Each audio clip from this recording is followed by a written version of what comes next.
Hay historias que se cuentan solas, vivencias que son parte de nuestra memoria. Es el trabajo de mujeres y hombres que nos identifica desde hace más de 60 años. Porque estuvimos siempre ahí donde nos necesitaron. Porque hicimos valer nuestras fortalezas. Y nunca bajamos los brazos, ni en los momentos más difíciles. Hoy Argentina nos convoca a todas y a todos para seguir construyendo juntos, porque sabemos llevar la camiseta.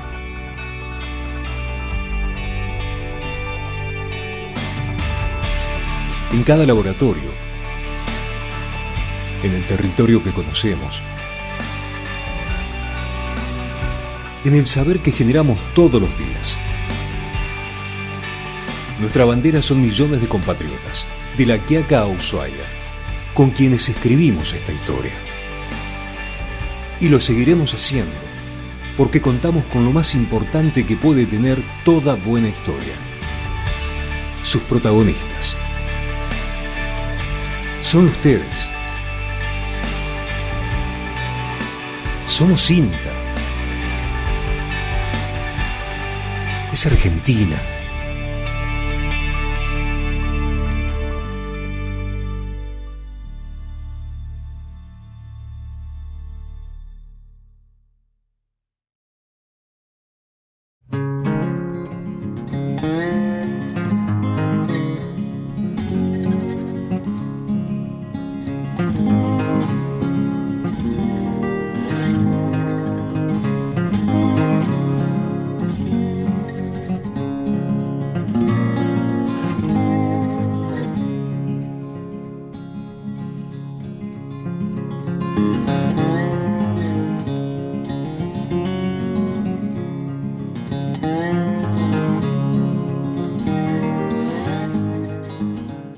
Lo primero, digamos, que yo busqué hacer hincapié, me parece, es que la comunicación es una herramienta fundamental para que el sector pueda mostrarse como quiere, ¿sí? Esto es muy importante, de tratar de armar un mensaje, de unificar todos los criterios. Es una cadena muy grande, un mercado de prácticamente competencia perfecta, donde hay un montón de oferentes y millones de demandantes.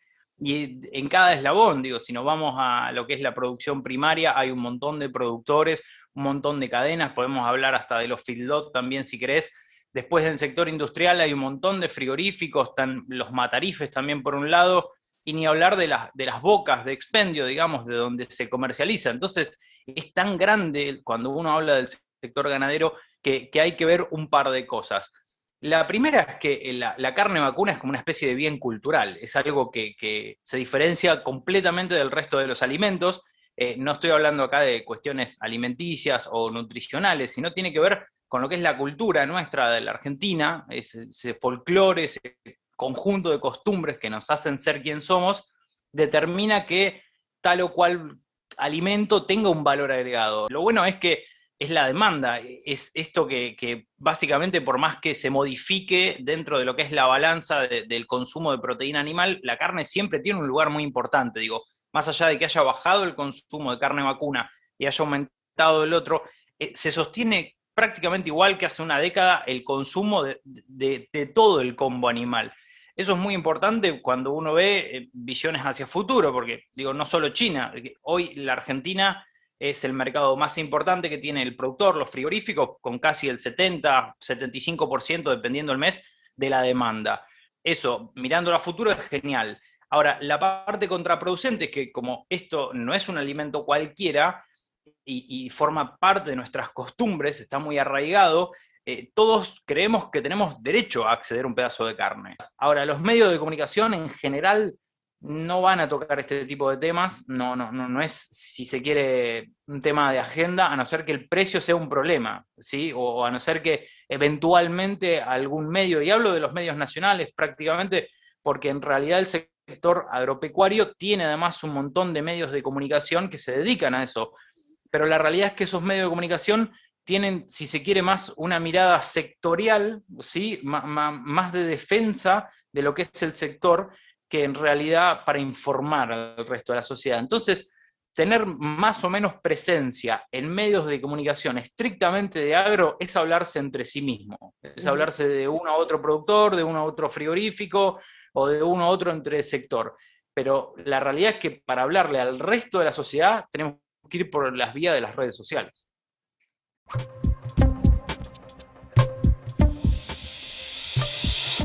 Las familias productoras planifican su producción y cosechan las hortalizas de acuerdo a los pedidos semanales que llegan a los nodos de consumo. Un día antes de la venta, se reúnen y envasan las hortalizas recién cosechadas. Los envases son previamente higienizados y contienen entre 6 y 8 kilogramos de diferentes variedades de hortalizas de acuerdo a la estación del año. Los envases retornables facilitan la tarea de armado. Una vez listos, se disponen cerrados para que al día siguiente sean transportados a cada nodo de consumidores.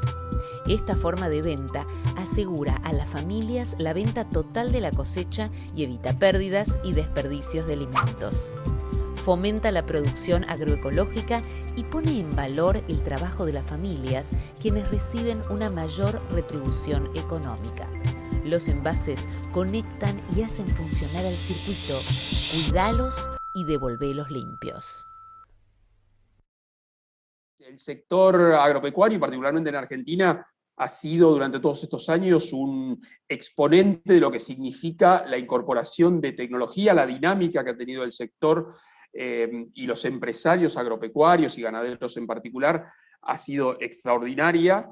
Y por supuesto la digitalización genera un desafío adicional en todo esto, especialmente en algunos ámbitos o algunos ejes puntuales de todo el proceso, como es, por supuesto, la aparición de la Internet de las cosas, esta cuestión de la interconexión de dispositivos que tenemos generando datos permanentemente para la toma de decisiones en tiempo real, y dos vectores más que yo traté en el evento que ha terminado en el IPCBA de mencionar de manera fundamental, que son la aparición de la inteligencia artificial por un lado y la aparición del blockchain por el otro.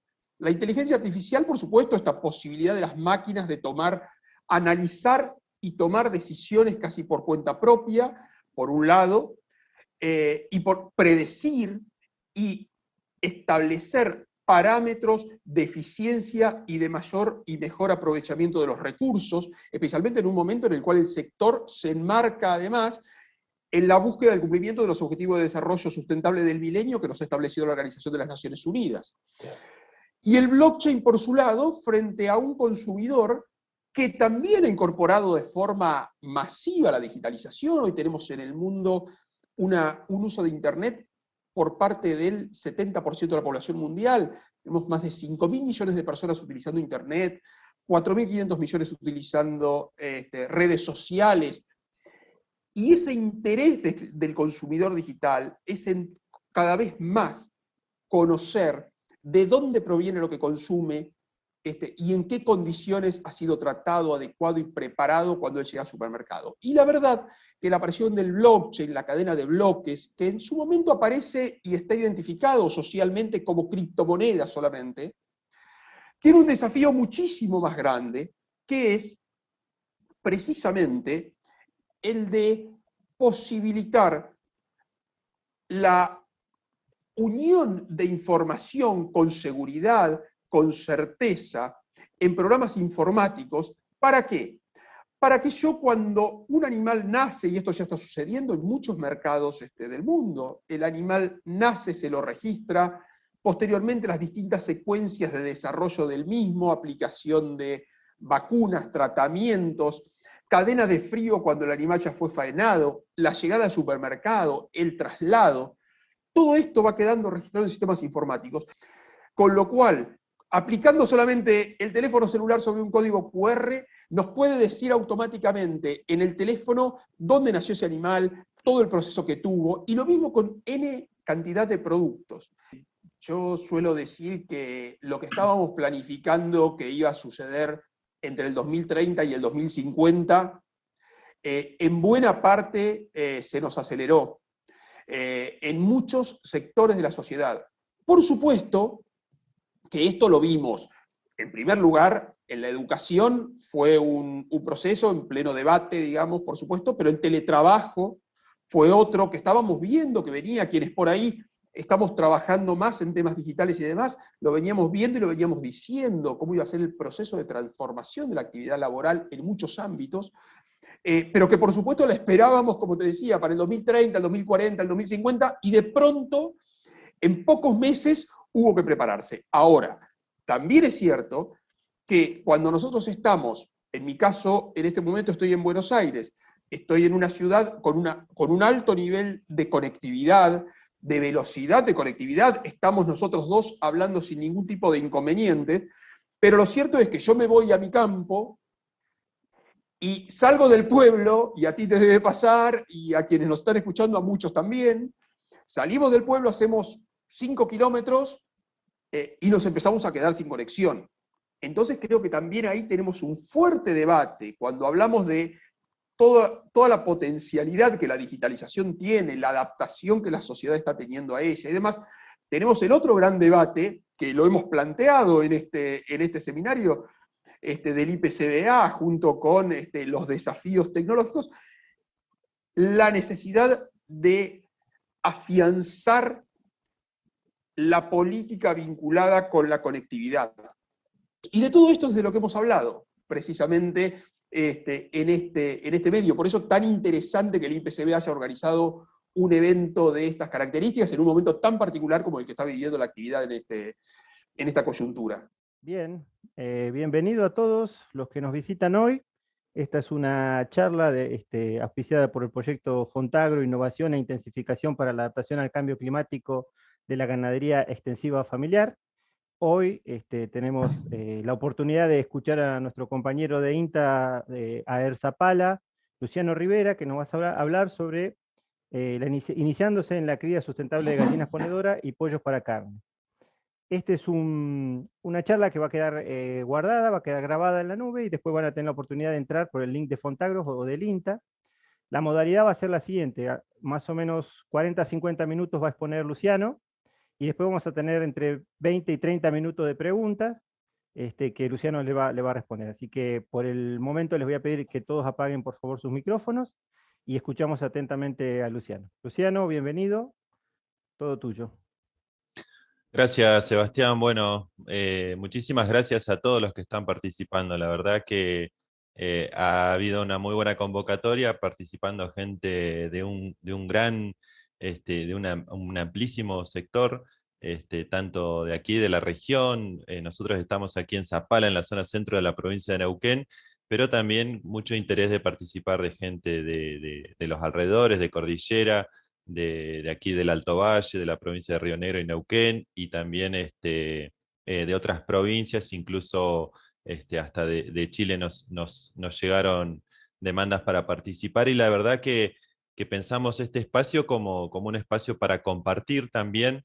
Me gustaría que si bien por ahí vamos a ir avanzando un poquito, porque tenemos para hablar de esto un montón, a veces los tiempos son bastante cortos, me gustaría que de alguna forma, si se les van ocurriendo preguntas, de alguna forma las puedan ir o dejando en el chat o escribiéndolas, y después en la presentación yo tengo un ratito ahí al final como para volcar todas las preguntas y que podamos sacarnos dudas. También hay preguntas en común, así que hay temas de los cuales vamos a hablar, que son preguntas muy, muy comunes, así que las vamos a ir charlando. Seguramente se les van a ir ocurriendo, pero vamos a dejarlas para lo último las preguntas, porque por ahí, a medida que vamos avanzando, esas preguntas que les surgen en el inicio o en el transcurso de la charla, por ahí se van a ir sacando las dudas con lo que vayamos viendo. Así que bueno, los invito a compartir esta charla. La idea es, como decía Sebastián, trabajar siempre, pensar la actividad desde un lado también de la oportunidad que tenemos del aprovechamiento de los recursos genéticos locales, de las gallinas criollas, y ver qué particularidades tienen y cómo nos podemos adaptar también de acuerdo a nuestras necesidades a las diferentes alternativas productivas que nos brinda la actividad. No es lo mismo decidir hacer ponedoras a piso que ponedoras en jaula. Entonces ya ahí dentro de lo que son ponedoras tenemos dos cosas muy diferentes. Lo mismo pasa con los pollos para carne, y lo mismo pasa en el tema pavos, con el tema gallinas criollas. Así que vamos a hacer un poquito, vamos a ir charlando de todo esto un poco. Bueno, yo los invito a empezar a plantearse interrogantes cuando iniciamos la actividad o cuando queremos iniciarla, ¿no? Estaría bueno que podamos definir qué actividad avícola voy a realizar, qué actividad es la que quiero realizar, es decir, un mix de todo, o quiero hacer pollos para carne, o quiero hacer gallinas ponedoras de alta postura, o quiero hacer gallinas ponedoras a piso, o quiero hacer pavos, o quiero hacer otras aves de corral. Definir qué es lo que voy a hacer, porque, eh, eh, digamos, para pensar una actividad con el tema de avicultura, a veces nos encontramos con muchísimas oportunidades, pero también con algunas dificultades en cuestiones de manejo cuando trabajamos con dos especies diferentes. Por ejemplo, trabajar en la cría de pavos y de gallinas a veces no es bueno, no es compatible cuando lo pensamos a nivel de microemprendimientos o de alguna actividad con rentabilidad. Ya las actividades de granja, de traspatio, de las familias, digamos, por ahí permiten esto de tener diferentes especies, ¿no? Otra de los interrogantes que nos podemos hacer es qué disponibilidad de insumo dispongo, es decir, en el lugar donde vivo, ¿hay alguien que venda ponedoras? ¿Hay alguien que venda parrilleros? El alimento balanceado, ¿cómo lo voy a solucionar? ¿O voy a producir yo mismo el alimento balanceado? ¿Qué instalaciones tengo? También está bueno definir, digamos, instalaciones con respecto a galpones. Ahí abajo dice qué infraestructura dispongo, ya sea inmediato o para invertir. Es decir, si defino qué actividad quiero hacer y dispongo de un galpón, en base a eso y todos los datos que hoy vamos a ir viendo, cuestiones más finitas de cantidad de animales por metro cuadrado y todo eso, puedo definir qué actividad voy a hacer en determinado lugar, o también si tengo la capacidad para invertir en un galpón, bueno, cuáles son mis límites, ¿no? Si los tengo o no, y hasta dónde puedo llegar. Y otra pregunta que nos hacemos por lo general en la actividad y que representa los mayores costos de producción es esto de los costos productivos, cuáles son los más relevantes, ¿no? Y cómo puedo minimizarlos. La actividad avícola es una actividad muy rentable, nos permite a nivel familiar, por ejemplo, con nuestras propias gallinas, a nivel familiar, con 10 gallinas, yo tranquilamente puedo optimizando los recursos, puedo llegar a lograr en promedio media docena de huevos por día. Con unas tandas de pollos, de 10 o 20 pollos cada un mes, puedo tener carne de aves casi para todo el mes, ¿no? Pero bueno, hacer esta actividad, digamos, requiere de inversión, tanto en genética, por ejemplo, si vamos a hacer ponedoras o pollos parrilleros, porque tengo que comprar esas razas, esos animales, y eso ya me representa un costo productivo, ¿no? Como también el alimento balanceado, que es el mayor costo que tiene la actividad. Entonces, ¿qué es lo que puedo yo hacer para lo que quiero hacer? Tratar de minimizar los costos, ¿no? Hoy la idea es un poco apuntar a eso, a ver también, como vieron en la presentación y en el flyer que se difundió la capacitación, la idea también es aprovechar los insumos que tenemos para poder bajar los costos en nuestra zona, poder tratar de detectarlos, es decir, ¿tengo la capacidad de poder hacer yo el gallinero y no contratar a una empresa? Bueno, evaluarlo.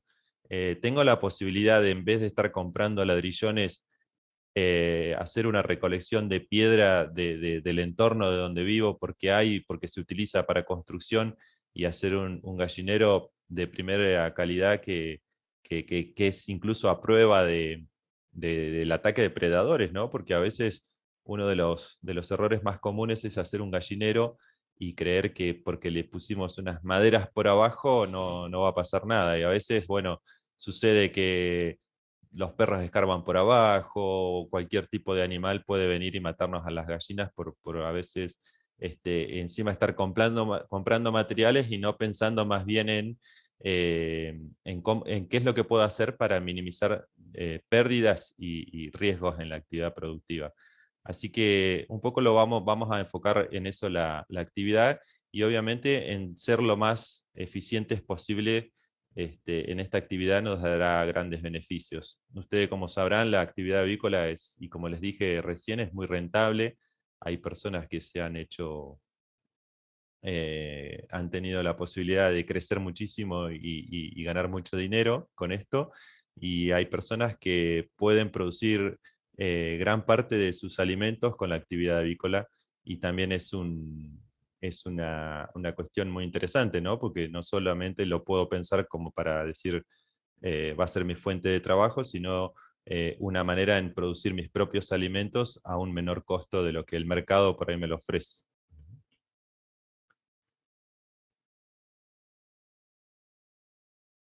Bueno, ¿qué rol cumple el componente granja?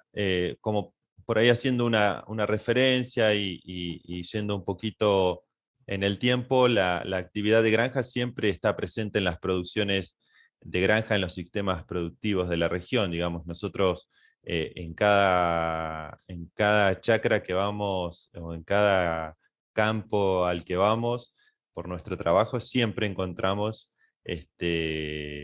gallinas, pavos, cerdos, y bueno, resulta que es una actividad rápida, accesible para iniciar de alguna forma.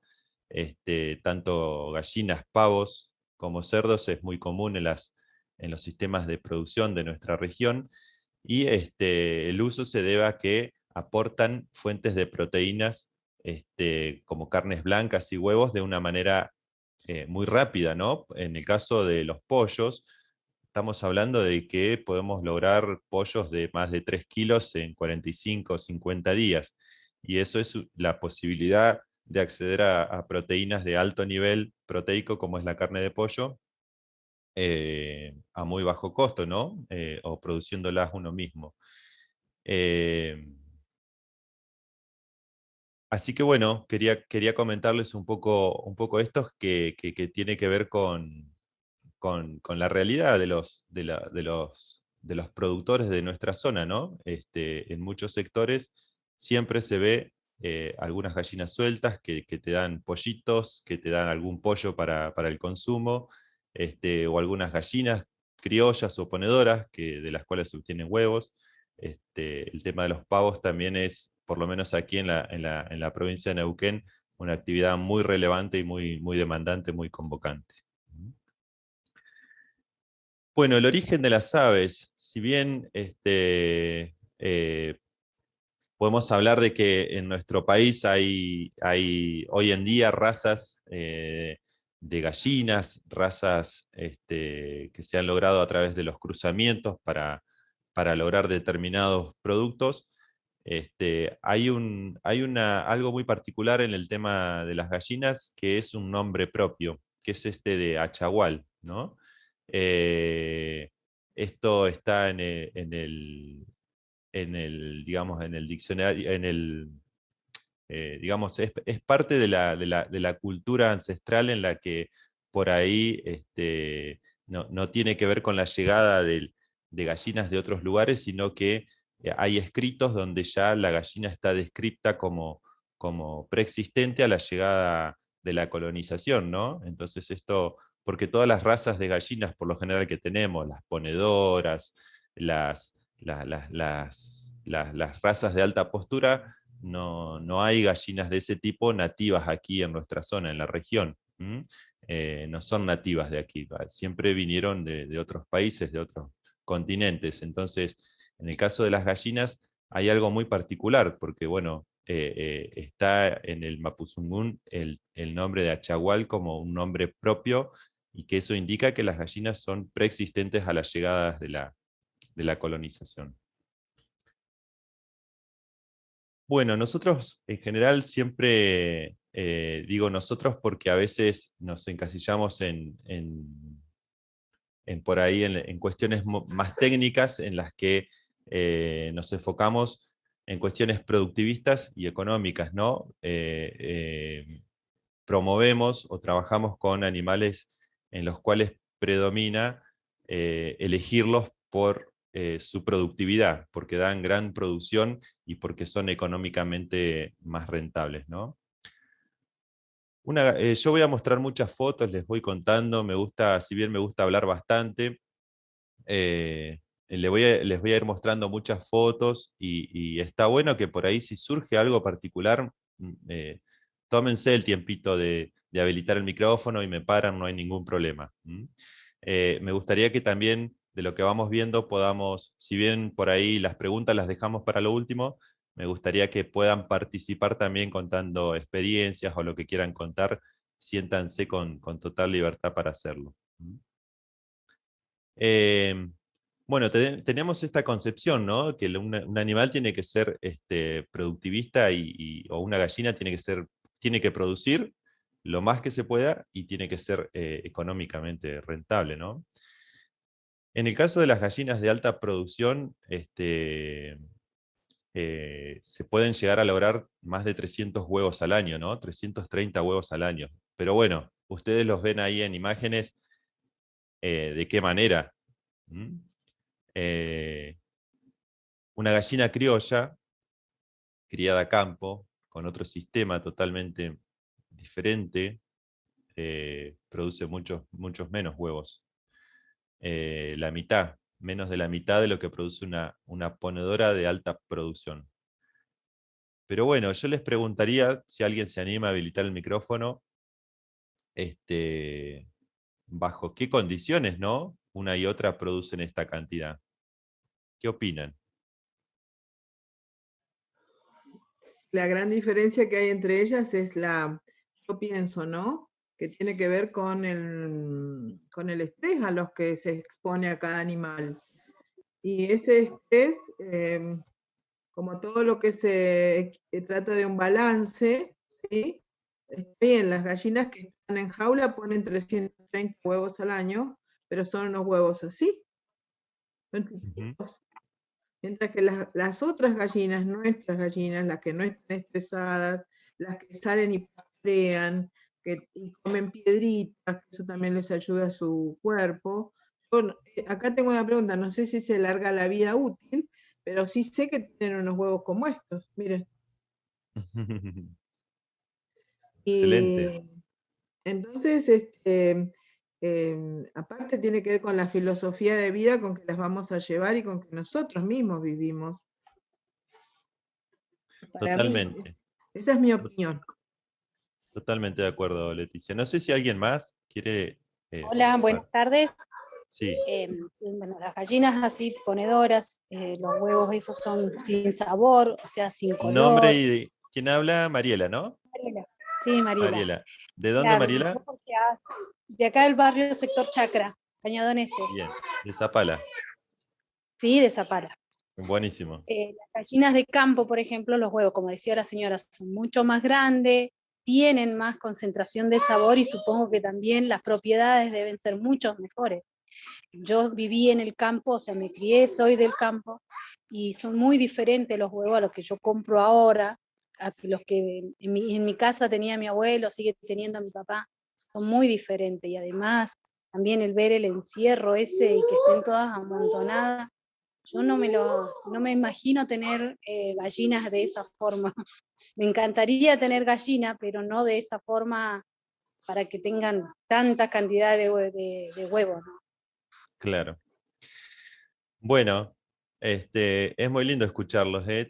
La verdad que siempre es muy bueno escucharlos, así que si hay alguien más que quiere ir compartiendo sus experiencias, sus opiniones con estos sistemas, eh, eh, adelante. Si no, seguimos avanzando. Dejaron en el Hola, chat. Disculpa, solo buenas querías tardes. comentar. Sí, soy que- Dr. Rafiles y yo tengo 30 gallinas ponedoras, que 10 deben tener 11 meses y otras 20 que me compré hace no mucho y deben tener ahora ya 4 meses. Y las mías yo las tengo en un gallinero que lo construí yo con ayuda de mi familia y, y nada, ellas ponen las 10 que tengo, que están poniendo ahora, ponen 6 huevos todos los días y son para, la mayoría los vendo y así compro el alimento eh, y también para consumo, ¿no? Pero para mí es que el cuidado que le das a la gallina, como que yo las saco todos los días, las mantengo bien cuidadas de los perros, de todo eso, y creo que una gallina que esté en una jaula, que solo sirve. Se nos cortó ahí la comunicación, me parece, o Bueno, al menos Luciano, yo no lo estoy escuchando. aprovecho que han Sebastián, sí. dejado algunos aportes en el chat. Se ve que alguien no puede tener acceso al micrófono o puede ser que no se anima. Pero tenés desde Susana, que dice que tiene pocas gallinas, son las 4 y un gallo, y dice que no están poniendo. Después, Susana dice que cree que es porque le falta pasto. Después, Paula dice que la diferencia entre esas dos fotos que vos mostrabas también tiene que ver con el bienestar animal. Ivana dice que tiene que ver con la calidad del producto obtenido también. Bueno, Susana vuelve a aportar diciendo que no la suelta porque tiene plantas, ¿no? Dice que no son Bien, ponedoras, son comunes. bien. Bueno, vamos a charlar sobre eso porque Susana se va a sacar algunas dudas seguramente. Hay particularidades en las gallinas que algunos las conocen, tal vez las conocerán, otros no tanto, pero sí en esta época, por eso la charla anterior, yo no sé si todos los que están participando también se habían inscrito a la charla que íbamos a dar anterior, que se llamaba Avicultura de Invierno. Bueno, por esto de la pandemia, yo justo por un contacto me tuve que aislar unos días y justo no pude darle esa charla y esta, como ya estaba planificada, continuamos con esta. Pero en la charla esta de avicultura de invierno, puntualmente hacíamos hincapié un poco en esto, ¿no? En lo que sucede en esta época del año naturalmente, que es la baja de horas de luz naturales, es decir, que los días se empiezan a cortar, es decir, amanece un poco más tarde y oscurece un poco más temprano.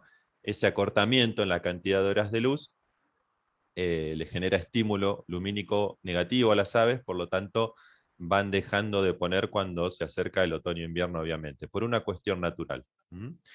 Así que, bueno, Susana, tal vez estés transitando con esas gallinas criollas por esa etapa en la que las gallinas se toman como un descanso, como unas vacaciones, porque dejan de poner primero para reemplumarse, para sacarse las plumas viejas y emplumarse nuevamente, y ya cuando llega la primavera retoman la postura. En el caso de que sean gallinas de no más de 3, 4 años, ya cuando son gallinas más viejas, por ahí ese retomar de la postura se ve un poco más intervenido, digamos, más interrumpido, digamos, por ahí pueden ya después de muchos años algunas empezar ya a dejar de poner definitivamente. Bueno, vamos a seguir hablando y un poquito poniendo en valor los recursos genéticos locales, ¿no? También reconocer que nuestras aves criollas que hay en nuestros territorios, así cuando por ejemplo, yo les doy un ejemplo, acá viene mucha gente y nos consulta si vendemos gallinas criollas, y nosotros obviamente no lo hacemos, porque las gallinas criollas son parte de la cultura que ha tenido cada sector, cada población, por cuestiones propias, culturales, y por métodos de selección propios, han ido definiendo qué animales tener, ¿no? Y eso es muy valioso. También por elección por colores, de acuerdo al comportamiento. Me ha tocado la oportunidad de viajar mucho en mi trabajo. Yo hace 20 años estoy acá en INTA trabajando con avicultura en el centro de multiplicación de aves, y he tenido la oportunidad de estar por muchos campos, muchas chacras, y me he sorprendido muchas veces, ¿no? Hay gente que ha seleccionado sus gallinas por colores, porque era la forma en la que las podían distinguir cuando salían a pastorear las gallinas, o porque eran los colores que a ellos les gustaban, o porque ese color estaba relacionado a una mejor producción de carne de las gallinas o de huevos. Entonces, digamos, tiene que ver con eso, ¿no? Los recursos genéticos locales. Y hay un equilibrio, decimos, con su fisiología. Son animales que no son exigidos fisiológicamente a cambios productivos, es decir, no están sometidos a encierro, a luz, están sueltos, como dice ahí abajo, se ejercitan, eligen en parte su alimentación, y se los ve animales totalmente felices, contrariamente a ver un animal encerrado en una jaula de 40 por 40 donde conviven 3 o 4 gallinas, ¿no? Bueno, un poquito vamos a ya ir metiéndonos en cuestiones técnicas, productivas, vamos a ir conociendo un poco las diferentes alternativas productivas que nos da esta actividad, y cuando empezamos a hablar de lo que nos ofrece el mercado, ya saliendo un poco de lo que son los recursos genéticos locales, ¿no? Empezamos a ver que en el mercado tenemos diferentes genéticas, ¿no? Que decimos por genética a la selección que se ha logrado durante muchos años para lograr un determinado ejemplar, y en el que se potenciaron sus cualidades productivas a través de la selección genética, ¿no? En el caso de las ponedoras, tenemos en el mercado varias razas de ponedoras, y en el caso de los parrilleros o pollos para carne, también el tema de los parrilleros resulta ser una alternativa bastante común y bastante accesible. El INTA trabaja con el pollo campero, es un pollo de carne, pero más bien de crecimiento más lento que el parrillero, pero es una genética que en el mercado por lo general no está disponible. Uno no, digamos, si va a una forrajera, es más probable que por lo menos aquí, ¿no? En la zona, en la provincia, en la región, pero creo que se comparte con todos los sectores. Uno, si va a una forrajería, no encuentra, si quiere hacer pollos para carne, no encuentra por lo general el campero, sino más bien el parrillero. ¿Qué también nos ofrece el mercado? Instalaciones. ¿Por qué? Porque dependemos a veces, o dependemos o no, digamos, según nuestras elecciones, de comprar materiales para hacer un gallinero, para hacer el cerramiento, las chapas, ladrillos, si lo vamos a hacer de ladrillos. En el caso de implementos, bueno, ¿a qué llamamos a implementos? A todo lo que tiene que ver que va dentro del gallinero, es decir, comederos, bebederos, perchas, nidales, todos estos implementos que están adentro del gallinero. En el mercado encontramos para todos los gustos. Los alimentos balanceados, obviamente, en el mercado hoy, digamos, son los alimentos que nos permiten por ahí, en el caso de actividades en el que buscamos eficiencia productiva, son los alimentos que tenemos al alcance, que son balanceados comerciales, y de esto por ahí nos vamos a ir metiendo después un poquito en este tema, porque es para charlar para rato. El tema del balanceado, bueno, es una cuestión que mucha gente cree que un alimento balanceado está hecho con químicos o que no es natural. Y bueno, sobre esto podemos charlar y discutir un montón, ¿no? Los balanceados, justamente nosotros decimos que son balanceados pensando en una balanza. Decimos que están balanceados de acuerdo a los requerimientos nutricionales de las aves. Es decir, para nosotros tener un equilibrio, tenemos que estudiar primero cuáles son los requerimientos nutricionales en determinada categoría o en determinada edad, porque no es lo mismo un alimento balanceado para un pollo parrillero que para una gallina ponedora, que para un pavo, no es lo mismo, por eso son tienen diferentes nombres y para diferentes categorías, para el inicio, para la recría o para cuando están en etapa productiva o terminación en el caso del pollo parrillero. Se estudia cuáles son las demandas nutricionales que tienen y los aportes que hacen la mezcla de granos y que conforman básicamente un alimento balanceado, ¿no? Mezcla de granos de maíz, de soja, de sorgo, bueno, de diferentes granos, porque las aves son granívoras, entonces consumen granos, pero molidos, como se hace el alimento balanceado. Entonces se mezclan esos cereales de acuerdo a las necesidades nutricionales que tiene el pollo en esa categoría. Y se balancean para que se cumpla un equilibrio, es decir, que el alimento balanceado le aporte las proteínas, vitaminas, minerales, la energía necesaria que el pollo tiene.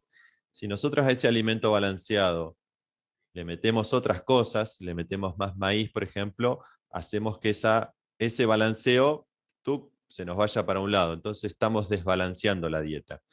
Eso es algo que yo siempre trato de explicarlo así porque, bueno, es muy común, ¿no? A veces decimos, el alimento balanceado está muy caro, le metemos un poco de maíz para rebajarlo, pero bueno, estamos desbalanceando la dieta. Entonces, ese alimento en el que estábamos ofreciéndole a un pollo parrillero, por ejemplo, o a una gallina ponedora que tiene un 15% de demanda de proteínas, al meterle maíz no le estamos metiendo proteínas y estamos diluyendo ese 15% de proteínas que necesitaba esa gallina, ¿no? Entonces, en vez de darle la ración diaria con ese 15% de proteínas que necesitaba la gallina, le estamos dando con un 10, con un 12. ¿Y qué nos sucede? Después las gallinas pasa que empiezan a picarse entre ellas, empiezan a picotearse, se estresan. ¿Por qué? Porque el alimento se ha desbalanceado. Ya nos vamos a meter igual un poquito más en ese tema, que es muy lindo charlarlo y poder entenderlo así como para decir uno a veces cómo me manejo con los alimentos, ¿no? Y bueno, todo lo que son los medicamentos también en el mercado, dependemos un poco de ellos, ¿no? Hoy vamos a hablar un poco de margen bruto de una producción ganadera en particular para el partido de Pergamino. A ver, antes de empezar a hablar de nada, recordar, porque el indicador sobre el cual se hace hincapié es el margen bruto. Recordar que el margen bruto no es un indicador de ganancia directa del productor, solamente tiene en cuenta los costos directos de la producción, con lo cual faltan todos los costos indirectos, impuestos, gastos de oficina, retribución a la tierra, a la mano de obra familiar, gerencial. Esto nada más que para hacer esa salvedad antes de empezar a hablar de números, de que no tiene que ser entendido como una medida de ganancia directa del productor. Y particularmente el margen bruto del que voy a hablar es el de producción ganadera bovina de ciclo completo para el partido de Pergamino. Desde el Grupo Economía de la EA Pergamino hacemos 2 actualizaciones de este margen, siguiendo un modelo de producción de ciclo completo con 100 vientres. Este modelo tiene 189 hectáreas ganaderas, de las cuales más del 80% corresponden a un pastizal de baja calidad y tiene aportes menores de rastrojos de maíz, de la misma explotación agrícola, de pastura y de verdeos, de donde se hace un pastoreo directo, y también se difieren rollos para las etapas de cría y recría. Y particularmente la etapa de engorde y determinación en los últimos 90 días para los novillos y vaquillonas tiene un encierre a corral con suplementación con grano.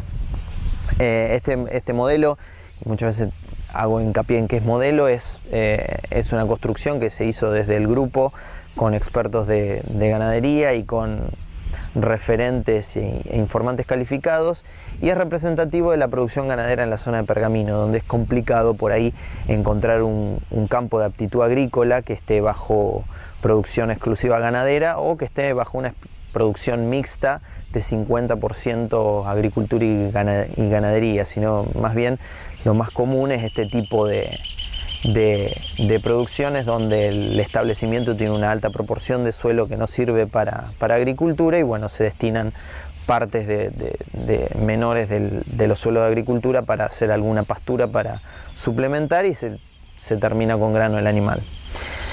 Ya pasando al modelo en sí, que dije que tenía 100 vientres, que la reposición era propia de un 20%, salvo los machos que son comprados afuera por genética de cabaña.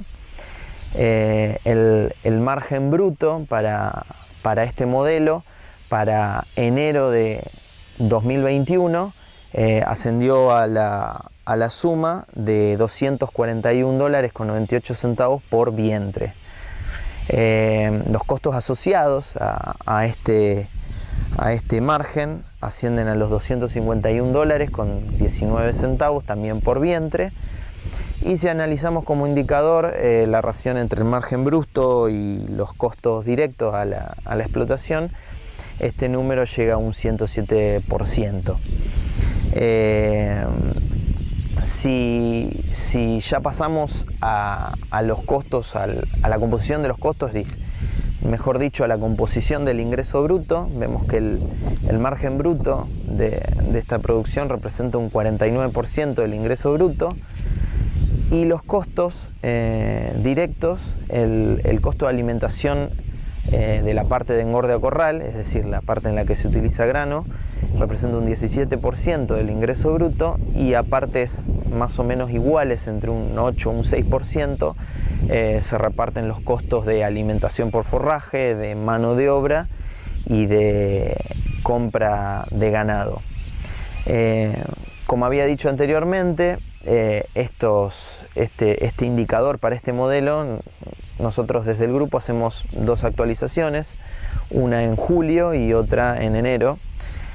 Si hacemos una comparación con respecto a la actualización anterior, es decir, la de julio de 2020 versus la de enero de 2021, podemos ver que el margen bruto sufrió una suba del orden del 27%, pasó de $189.94 a los $241.98 que les comentaba, y los costos asociados a la producción también subieron en el orden de un 20%, de $209.99 a $251.19 en este momento. Y por último, un indicador que es interesante observar para este modelo en particular, donde el grano tiene una importancia mayúscula debido a que es un insumo, como vimos en los costos, es el insumo que más importante dentro del engorde en los últimos 90 días del engorde del animal. Podemos ver que el índice novillo-maíz, que es un índice que básicamente nos dice cuántos kilos de maíz necesito para comprar un kilo de novillo, en julio de 2020 se encontraba en un valor de 12 y actualmente se encuentra en un valor de 9, es decir, este indicador bajó un poco explicado por las subas internacionales en el precio del maíz. Si bien el precio del novillo entre julio y enero de 2021, o sea, entre julio de 2020 y enero de 2021, tuvo una suba de un 20%, pasó de $1.51 a $1.80 en la actualidad. El maíz tuvo un fuerte impacto en este tipo de producciones, ya que su precio creció en el orden del 50%, pasó de $132 la tonelada en julio de 2020 a alrededor de $200 la tonelada para enero 2021. Bueno, y hasta acá es un poco el resumen de este modelo que nosotros le vamos haciendo un seguimiento 2 veces al año, y comentarles siempre que este tipo de informes se encuentran disponibles en la página de la EA Pergamino en el índice de economía e informes técnicos.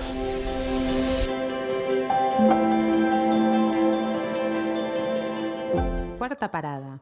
Si te digo mar, ciudad feliz y frutillas, ¿a dónde crees que vamos, Hidro? Adivinaste, nos dirigimos a la provincia de Buenos Aires. Allí, en la localidad de Batán, cerquita de Mar del Plata, la ciudad que cientos de miles de argentinos eligen para sus vacaciones, funciona Mar del Verde SRL y sus encargados nos invitan a conocer su experiencia como productores de frutos hidropónicos.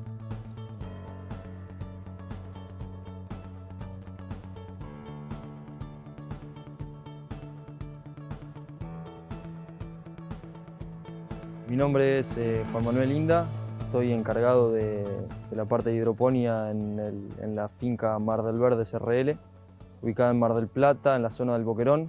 Cuenta con unas 20 hectáreas de superficie cubierta y unas 25 descubiertas.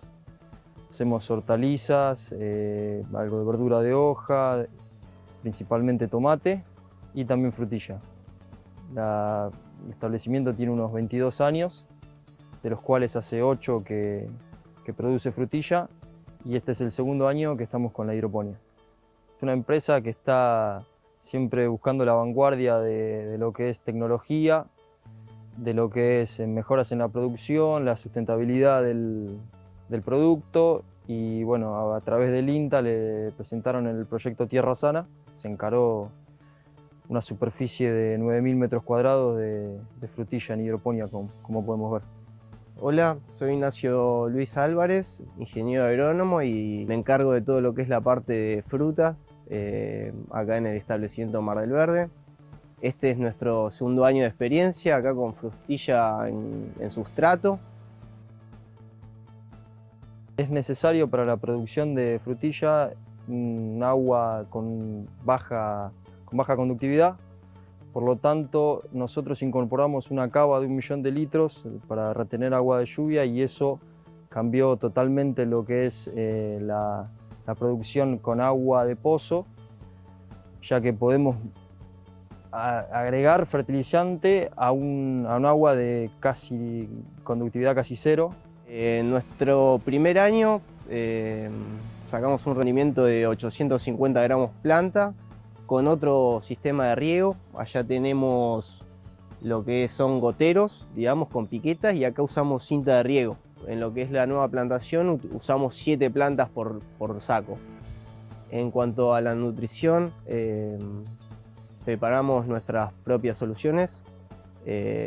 No tenemos una solución estática, digamos, en todo lo que va el ciclo de cultivo va variando, incluso viendo la planta misma y analizando lo que es el día a día, el tema del clima. En los sacos comerciales lo que nos permiten es tener proyectabilidad a largo plazo. Sabemos que los vamos a seguir encontrando, que están disponibles en el mercado ahora y que no van a variar demasiado en lo que es más adelante. La diferencia por el momento se da más que nada en épocas de lluvia, donde a campo la fruta o merma o tiene una calidad inferior, y nosotros seguimos una fruta muy buena. Exportamos unas 10.000 metros cuadrados de tomate en hidroponía. Es nuestra primera campaña, estamos aprendiendo sobre eso, pero lo vemos muy positivo también. Empezar a indagar con todo lo que es el tema de la recolección del drenaje, para después utilizarlo en otro cultivo, ¿no? Bueno, y al mismo tiempo encontramos una gran mejoría en lo que es la planta de segundo año a comparación de lo que es campo. Tenemos una planta de segundo año que parece de primer año tranquilamente, con una buena producción, fruta grande que todavía se mantiene. Algo que estamos haciendo acá medio nuevo es el uso de bombus en lo que es el cultivo acá de frutilla en sustrato, para dar una mano a la polinización. Los bombus junto a las abejas, bueno, nos están dando una mano acá en lo que es dar unos buenos cuajes de frutilla. Vemos ventajas en el cultivo en lo que es menor uso de agroquímicos, capacidad de colocar mayor densidad por metro cuadrado, vemos mayor sanidad en la planta, vemos una comodidad para el operario por la altura en la que se encuentra. Son varias las ventajas, más allá del potencial de desarrollo que tiene esto por los pocos años que se viene haciendo, ¿no?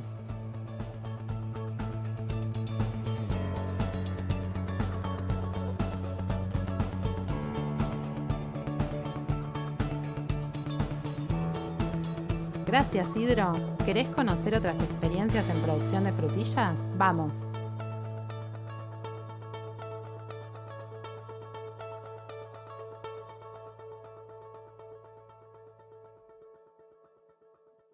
Bueno, la verdad es que estamos muy contentos con el resultado del seminario. Esto es una idea que comenzó el año pasado. Recordarán que en 2020 hicimos la primera jornada para jóvenes, donde se presentaron una serie de disparadores con la idea justamente de relevar cuáles eran los temas más importantes para los jóvenes y cómo llegar a ellos y en qué temas les interesaba trabajar. Dentro del resultado de ese seminario, bueno, que la comunicación salió como la prioridad a trabajar. Y a partir de ahí es que se planteó el seminario que llevamos adelante estos días. La verdad es que muy conformes, muchos jóvenes participando a lo largo de todo el país, de muchas instituciones y además jóvenes relacionados al sector a lo largo de toda la cadena, ¿sí? Cuando hablamos del sector acá no es solo una parte, no son solo los productores, sino hablamos de todo lo que tenga que ver con la cadena de la carne o la comunidad de la carne que hoy sigue este tipo de eventos. Dentro de los contenidos que trabajamos, bueno, tuvimos 4 disertantes principales. Inés Rimondi, con ella trabajamos sobre la comunicación como una herramienta estratégica, ¿no? Y ella hablaba de esto tan importante, por lo menos que a mí me quedó, de construir sustentabilidad social. Nosotros hablamos en el sector siempre de la sustentabilidad ambiental, y bueno, creo que la sustentabilidad social es un eje fundamental que tenemos que trabajar de base para poder lograr estos consensos que nos faltan a veces con la sociedad. Mostrar la realidad del sector, cómo trabajamos, todo lo que sí hacemos en pos del ambiente, del clima, de los animales, bueno, mostrarlo y construir esa sustentabilidad social. Luego Leo Larrea nos contó sobre redes, hoy una forma fácil de llegar, que iguala por ahí la manera en que grandes y pequeños pueden comunicarse, y entonces la importancia de trabajar desde allí, cómo organizarnos, planificarlas, cómo hacer para realmente aprovechar estas herramientas. También recibimos a Carlos Vidal.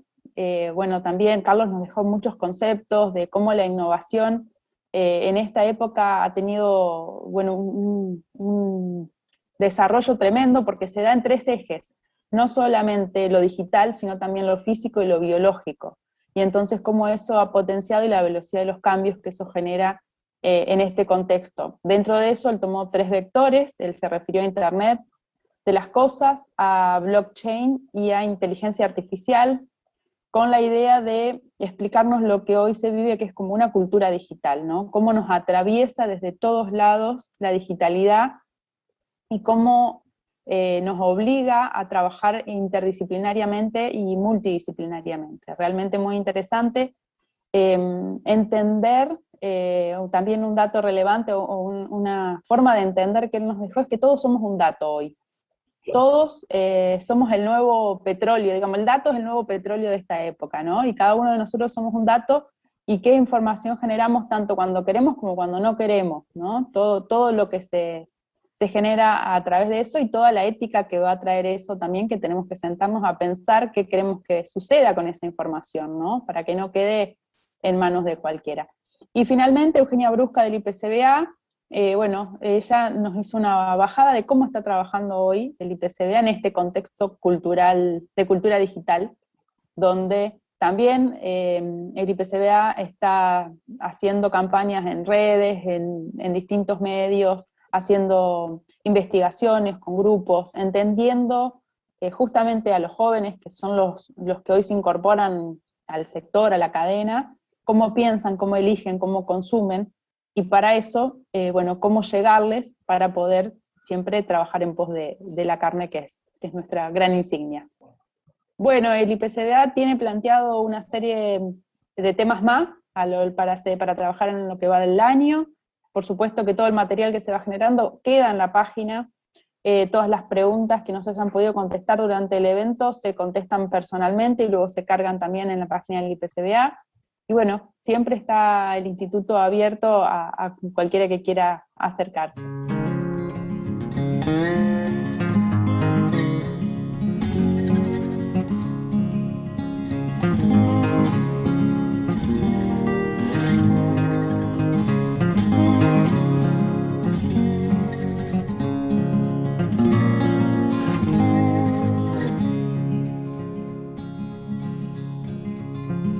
Chau.